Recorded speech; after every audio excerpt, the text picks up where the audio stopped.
이렇게 얘기를 했습니다.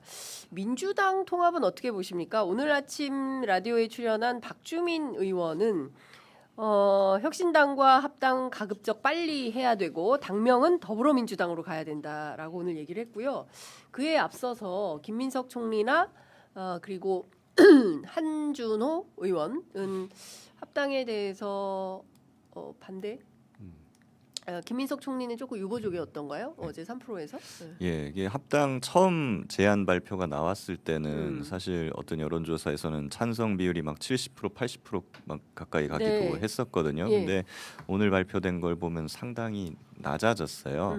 그렇기 때문에 합당 이 논의는 길어지면 길어지고 지선이 다가오면 다가올수록 이게 힘을 잃을 수밖에 없는 이슈거든요. 네. 그러니까 합당을 하고 싶은 쪽에서는 최대한 빨리 해서 마무리를 짓고 싶을 것이고 그게 아닌 쪽에서는 이제 최대한 좀 뒤로 미뤄가지고 천천히 하자라는 네. 쪽으로 가게 될 것 같은데요.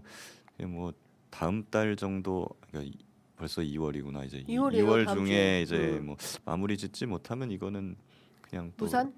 네, 그런 수순으로 좀 가지 가지 않을까? 않을까요? 그리고 이제 지금과 같이 찬반이 예. 많이 내려온 게 뭐 한 40대 20 막 이런 식이지 않습니까? 네, 그렇죠. 아니면 40대 30 이런 상황에서는 합당이든 아니면 합당 완전히 결렬이든 어떤 쪽으로 가든 간에 당원들이나 지지자들 사이에서 내상을 입을 수밖에는 없지 않습니까? 네. 그 또 찬반 의원들 사이에서의 앙금도 남을 수밖에 없을 거고 네. 그런 상황에서 그럼 또 지선을 치른다는 게 민주당이 별로 조국 혁신당한테도 그렇고 그렇게 좋은 건 아닌 것 같아요. 제가 네. 보기엔 지금 집권한 지 얼마 되지도 않았는데 이런 이슈 가지고 막 당내에서 예. 내분이 일어나는 거는 그 자체로 좋지가 않다인 것 네. 같고 그래서 제가 보기에는 쉽지 않을 것 같다는 생각이 합당 좀 자체가 듭니다. 쉽지 않을 것 같다. 무산될 네. 가능성이 있다. 네, 그러니까 의원님은 이제 어떻게 최대한 좀 보십니까? 어떤 식으로든 연착륙 시켜갖고 최대한 그 내부에서 갈등이나 감정이 안 상하는 방향으로 예. 합당은 저도 언젠가 해야 된다고 생각은 해요.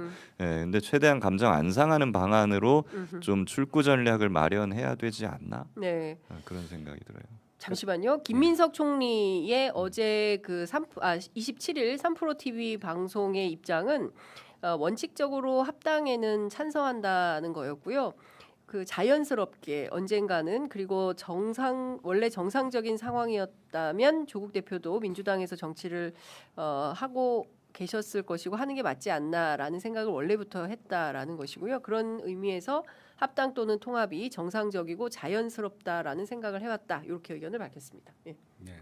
결국엔 시기의 문제죠. 시기. 예. 시기의 문제인데 이번 지방선거 전에 합당을 해서 선거를 치르려면 아무리 늦게 잡아도 3월 중순 뭐 하순은 정말 급하죠. 예. 그 이후에 공천 과정을 끝내려면 3월 중순까지는 마무리가 돼야 되는데 네. 이게 스케줄상 쉽지는 않아 보여요. 네. 그리고 통상 어디하고 우리가 합칠까 물어보면 대부분은 합치는 쪽의 찬성이 처음에는 많이 나올 수밖에 없어요. 네, 이게 뭐 처음에. 갈라서자는 거는 반대가 많아도 예. 합치는 거야 일단 어감이 좋잖아요. 맞아요. 그런데 이게 지금 절차상의 문제가 제기되면서 당원들 내지는 지지자들 사이에 지금 이번 지방선거를 앞둔 합당에 반대하는 여론이 점점 높아지고 있는 것 같아서 결과는 좀 두고 봐야 될 것 같은데 정청래 대표는 어쩌면 이번에 정치적인 승부수를 던진 거죠. 이게 되고 안 되고가 뭐 되면 좋겠습니다만 만에 하나 안 되면 치명상을 입을 수밖에 없는 구조죠. 네.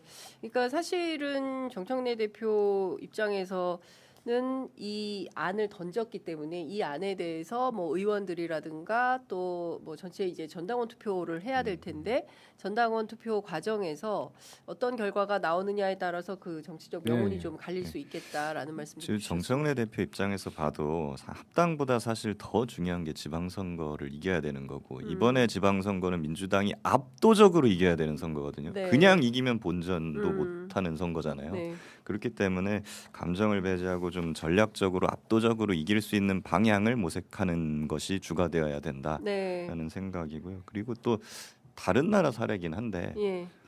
제가 독일에 살았었잖아요. 오. 독일에 독일에 보면은 사셨어요? 예, 기독교 민주당이라고 있어요. 기민당 메르켈 있죠. 총리가 예, 그럼요. 있었던 예, 예. 거기 근데 그 CDU라 그러는데 독일 뉴스 보면 맨날 CDU라고 안 나오고 CSU가 같이 붙어 있거든요. CDU, 그래요? CSU. 뭐예요, 그게 그게? 뭐냐면 기사당이에요. 기독교 아, 사회당이라고. 연합 정치. 예, 그게 바이에른주 거기 가면은 기사당이라 그래요. 다른 주에서는 다 기민당으로 나오거든요. 그리고 선거가 끝나면은 이 둘이 합쳐갖고 항상 같은 당처럼 움직입니다. 그러니까 뭐 그런 일종의 어떤 느슨한 연합체도 있다. 선거연대. 예, 선거연대 선거연대보다 모델로 하면 훨씬 더 이거는 강한 어, 연대예요. 예. 예. 김인 일단- 기사가. 예, 예. 그래서 제가 그 말씀 드리는 예. 거예요. 사실은 조국혁신당과 더불어민주당이 2024년 총선 때 역할 분담을 했고 지민비조. 예. 지민 비조를 했고 지난 대선 같이 때도 했죠. 사실은 같이 한 선거연대 한 거잖아요. 거죠. 예. 어쩌면 이렇게 따로 또 같이 예. 전략이 예. 전략적으로 더 나을 수도 있다. 전략적 제휴. 예.